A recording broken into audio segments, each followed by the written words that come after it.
আসসালামু আলাইকুম। প্রিয় দর্শক, অন্য মঞ্চের আলোচনায় আপনাদের সকলকে আমন্ত্রণ জানাচ্ছি। আজ আমাদের সঙ্গে আমন্ত্রিত অতিথি হিসেবে আছেন মনোজ দাস বলছি। রাশিয়া ইউক্রেনের মতো যুদ্ধ পরিস্থিতির আর একটা রূপ কি আমরা দেখতে চলেছি ভারত আর বাংলাদেশের মধ্যে? সহজ করে বলতে গেলে, যে আশঙ্কার পরিণামে রাশিয়া তার রাষ্ট্রীয় নিরাপত্তা রক্ষা করতে ইউক্রেন আক্রমণ করতে বাধ্য হয়েছে, সেই একই রকম নিরাপত্তাজনিত আশঙ্কা কি ভারতকে বাধ্য করবে বাংলাদেশ আক্রমণ করতে? এখনো এটাকে কোনো কষ্টকল্পনা বলে কারো মনে হতেই পারে, কিন্তু আবার বলছি, এটা যেভাবে এগিয়ে চলেছে তাতে এটা কোনো কল্পনা বা জল্পনার বিষয় নয়, বরং নির্মম বাস্তবতা। এবং এই সম্ভাবনা খুব গুরুত্ব সহকারে দেখছেন শুধু ভারত নয়, বিশ্বব্যাপী কূটনীতিকরা। দৃশ্যপট বিশ্লেষণ করে আসুন দেখা যাক এমন পরিস্থিতির সম্ভাব্যতা আসলে কতখানি বাস্তব।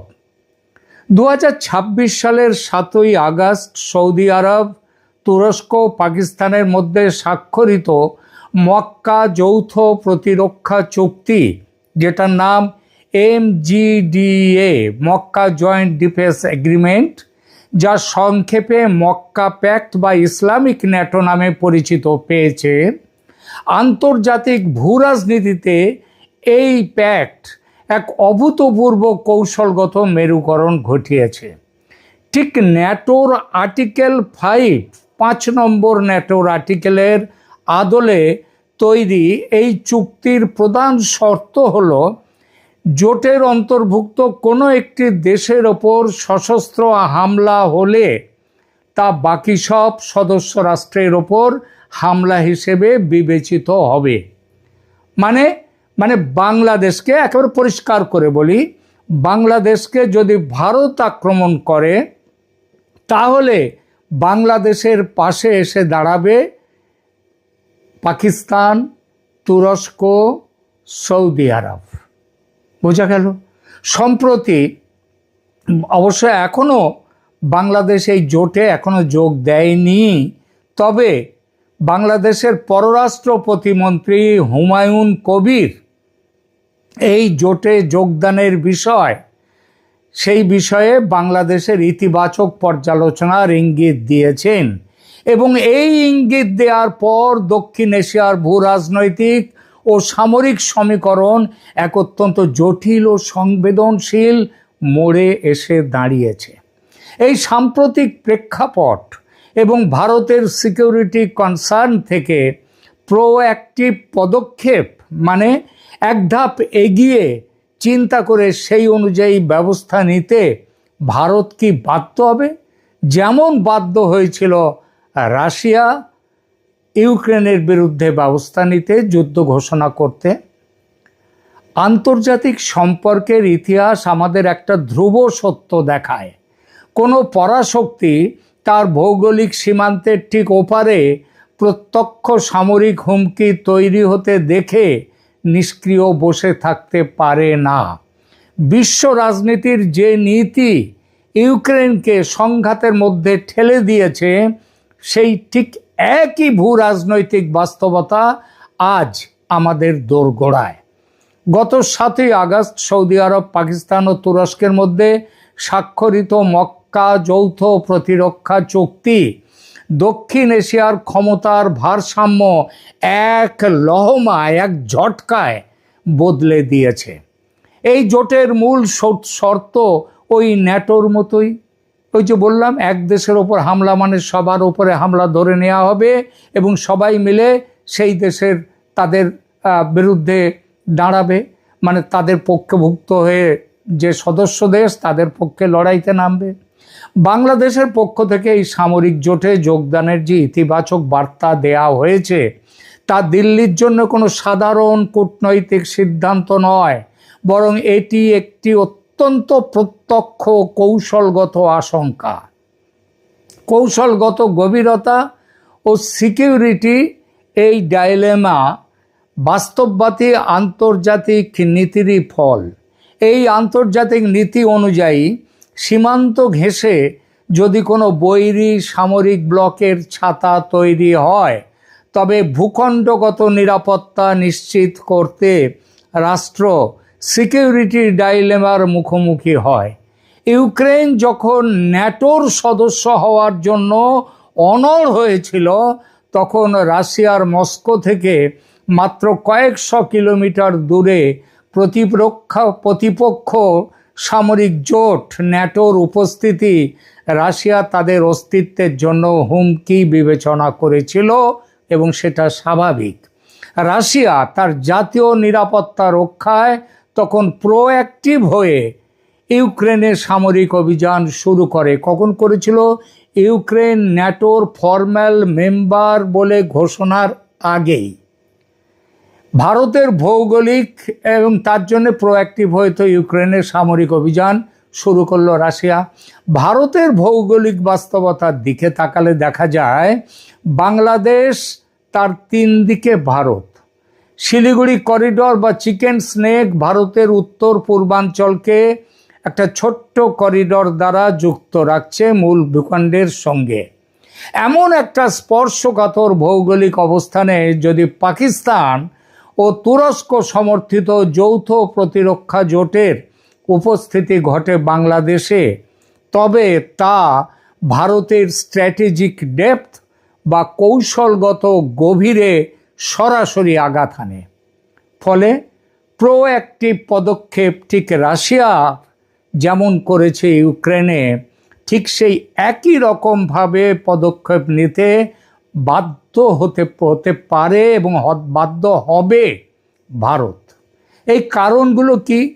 দেখুন, সামরিক ভারসাম্যের বিলুপ্তি, পাকিস্তান ও তুরস্কের মতো সামরিক বাহিনীর সাথে যৌথ প্রতিরক্ষা চুক্তিতে বাংলাদেশের অন্তর্ভুক্তি বঙ্গোপসাগর ও ভারতের পূর্ব সীমান্তে এক নতুন সামরিক জোট তৈরি করতে চলেছে, এটা বলাই ভালো অন্তত এই মুহূর্তে। তবে সেটা বাস্তব, কারণ আগেই বলেছি হুমায়ুন কবির বাংলাদেশের পররাষ্ট্র প্রতিমন্ত্রী, তিনি বলেছেন তারা যোগদান করবেন। এরপরে আসুন, ইউক্রেন যুদ্ধের শিক্ষা হলো হুমকি পুরোপুরি রূপ নেওয়া পর্যন্ত অপেক্ষা করা মানে আত্মঘাতী হওয়া।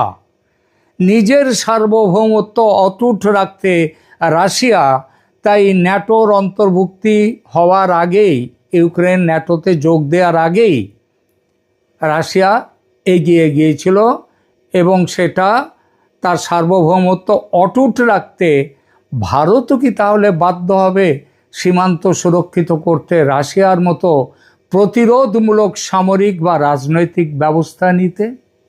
এরপরে আসুন আঞ্চলিক পরাশক্তির সেই বিষয়টি। যে কোনো বৃহৎ শক্তি তার নিজস্ব প্রভাব বলয়ে প্রতিপক্ষ কোনো জোটের ঘাঁটি বা চুক্তি সহ্য করে না। ক্যারিবীয় সংকট, ক্যারিবিয়ান বা ইউক্রেন সংকট, সব ক্ষেত্রেই পরাশক্তিগুলো প্রোঅ্যাক্টিভ ভূমিকা নিয়েছে। ইতিহাস আমাদের শিক্ষা দেয় এবং সতর্ক করে যে উস্কানিমূলক সামরিক মেরুকরণ কখনো শান্তি আনে না। বাংলাদেশ যদি এই সামরিক জোটের অংশ হতে চায়, তবে তা ভারতের নিরাপত্তা কৌশলকে চরম পদক্ষেপের দিকে, অর্থাৎ যুদ্ধের দিকে ঠেলে দেবেই। জাতীয় অস্তিত্ব ও সীমানা রক্ষায় ভারত রাশিয়ার মতো প্রোঅ্যাক্টিভ ভূমিকা নিতে বাধ্য হবে, এই সম্ভাবনা কোনো অনুমান নয়, এটি আন্তর্জাতিক রাজনীতি ও সামরিক কৌশলের এক নির্মম বাস্তবতা। রংপুর অক্ষ থেকে বিচ্ছিন্ন করে শিলিগুড়ি করিডর প্রশস্ত করা এবং চট্টগ্রাম উপকূল বিচ্ছিন্ন করে বাংলাদেশকে ল্যান্ডলকড রাষ্ট্রে পরিণত করার এই দ্বিমুখী সামরিক কৌশলটি ভূ রাজনৈতিক ও সামরিক বিশ্লেষকদের একটা চরম তাত্ত্বিক মডেল, এবং ভারত এই মডেল নিয়ে চর্চা শুরু করেছে গত বছর থেকে, যখন অসমের মুখ্যমন্ত্রী হিমন্ত বিশ্ব শর্মা বলেছিলেন যে বাংলাদেশ ভারতের চিকেন স্নেক বা শিলিগুড়ি করিডর নিয়ে তারা নজর দিচ্ছে, চীনকে ডাকছে ওটা কেটে নিয়ে যাতে উত্তর পূর্ব ভারতকে বিচ্ছিন্ন করা যায়। এসব পরিকল্পনাগুলো বাংলাদেশ দেখিয়েছে এই মডেলটা।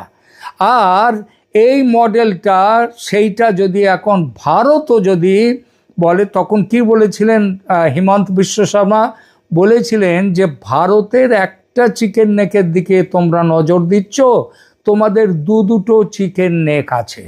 এই দুটো চিকেন নেকের একটা হচ্ছে রংপুর আর একটা হচ্ছে চট্টগ্রাম, এই দুদিকে।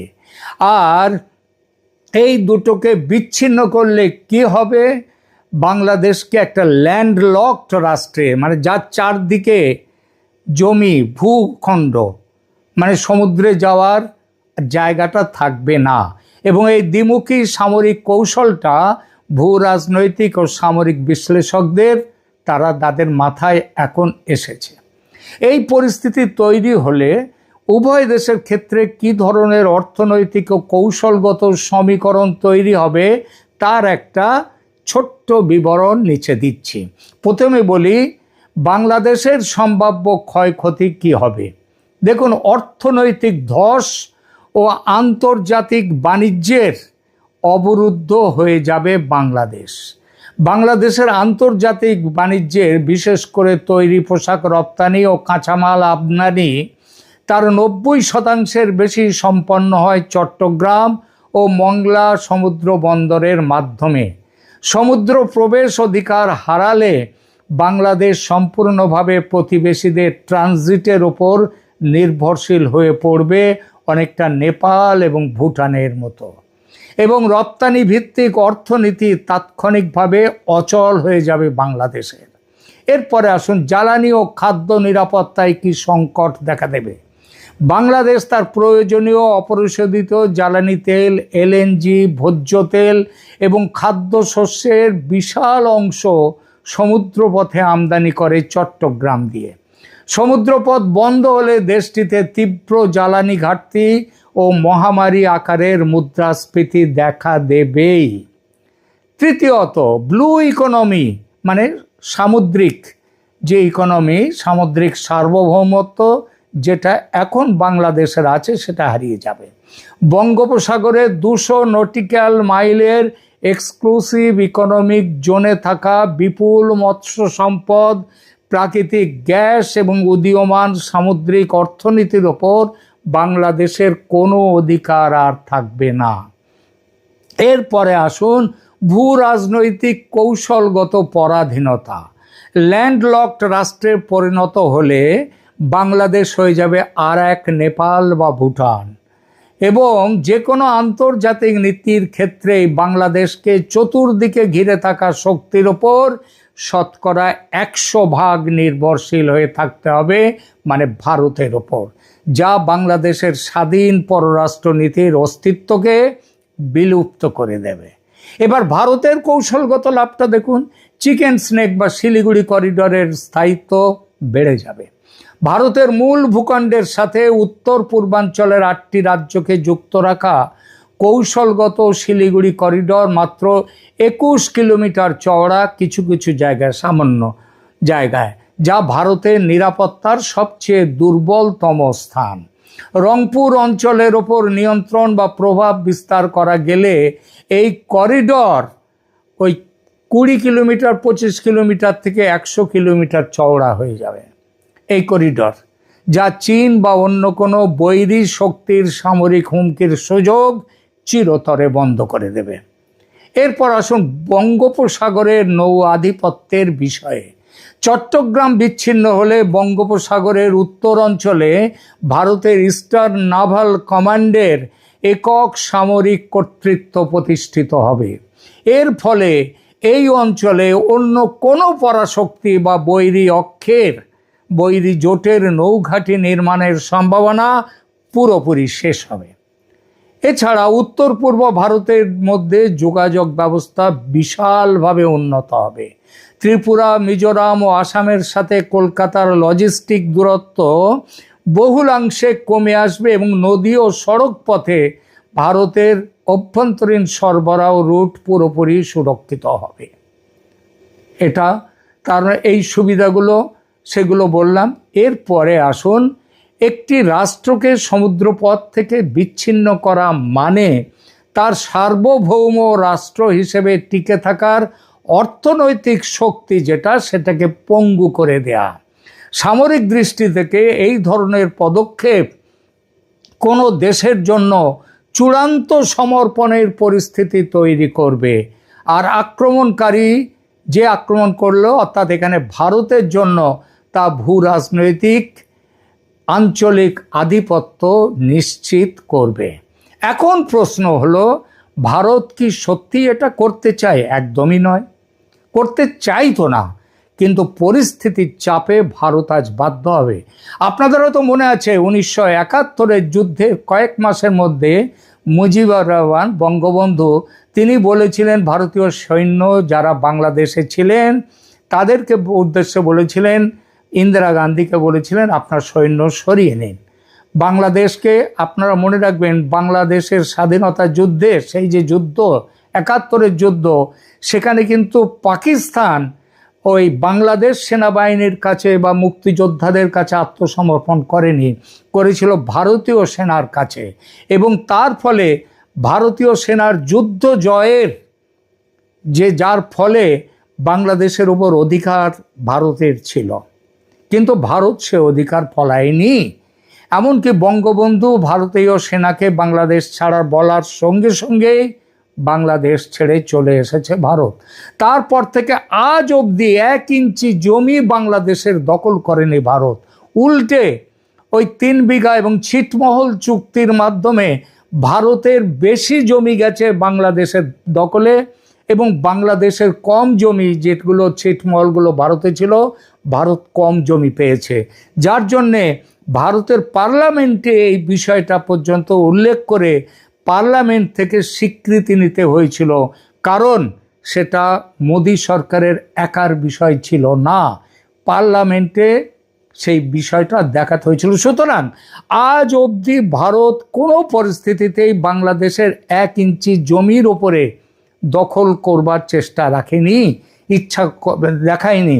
কিন্তু আজ নিজের সিকিউরিটি রক্ষা করবার জন্যে এবং ঘরের পশ্চিমে, ভারতের পশ্চিমে পাকিস্তান, সেই পাকিস্তান তুরস্ক এবং সৌদি আরবকে নিয়ে আবার পূর্ব দিকে বাংলাদেশে এসে ঘাঁটি গাড়বে, নিশ্চিতভাবেই ভারতের অস্তিত্বের জন্য, সিকিউরিটির জন্য একটা বিরাট ভয়। এবং এই আশঙ্কা থেকেই আজকে ভারত এই জিনিসটি ভাবছে। এখনও বলছি, যে মুহূর্তে ভারতের গোয়েন্দা বিভাগ খবর দেবে ভারত সরকারকে যে বাংলাদেশ অ্যাপ্লিকেশান দিয়ে দিয়েছে ওদের ওখানে মেম্বারশিপের, এবং বাংলাদেশ মেম্বারশিপ নিয়ে নিচ্ছে ওই জোটের, পাকিস্তান, তুরস্ক, সৌদি জোটের, আমি বলছি কয়েক মিনিটের মধ্যে ভারতীয় সেনা বাংলাদেশে ঝাঁপিয়ে পড়বে। ভারত ব্যবস্থা তৈরি রেখেছে পুরো উত্তর পূর্ব ভারতে, এবং কলকাতা যার হেডকোয়ার্টার, সেখানটায় পুরো ব্যবস্থা ভারতের তৈরি। একটা শুধু গো বলা, তারপরেই ঝাঁপিয়ে পড়বে ভারত। আমরা আশা করব বাংলাদেশ আমাদের পুরনো বন্ধু, আমাদের ভাইয়ের মতো, আমরা তাদের সাথে কোনো রকম, ভারত তাদের সাথে বিরুদ্ধে কোনো কাজ তারা করেনি আজ পর্যন্ত। সুতরাং এখন যেন তারা করতে না বাধ্য হয়, এটা দেখার দায়িত্ব তারেক রহমানের সরকারের। যেভাবে মোহাম্মদ ইউনূস ভারতের বিরোধিতা করে গেছেন, যেভাবে তারেক রহমান ভারতকে পদে পদে অপমান করছেন, এবং এই অপমানটা কেন ভারত ভালোবাসা দেখাতে গিয়েছিল, সেইটাকে ভারতের দুর্বলতা ভেবে তারেক রহমান ভারতের বিরুদ্ধাচরণ করছে। এটা বেশি দিন ভারত আর সহ্য করবে না, বলে দিলাম। ভারতের থিঙ্ক ট্যাঙ্ক যারা আরএসএস, তারা ইতিমধ্যেই বলে দিয়েছে অনেক সহ্য করা হয়েছে বাংলাদেশের এই ভারত বিরোধী শক্তিকে, কিন্তু আর নয়, এবার ঝাঁপিয়ে পড়ার দিন আসছে। এখনকার মতো এখানেই রাখছি। কেমন লাগলো আমাদের আজকের এই প্রতিবেদন কমেন্ট করুন, লাইক দিন, শেয়ার করুন এবং চ্যানেল এখনও সাবস্ক্রাইব না করে থাকলে অবশ্যই সাবস্ক্রাইব করে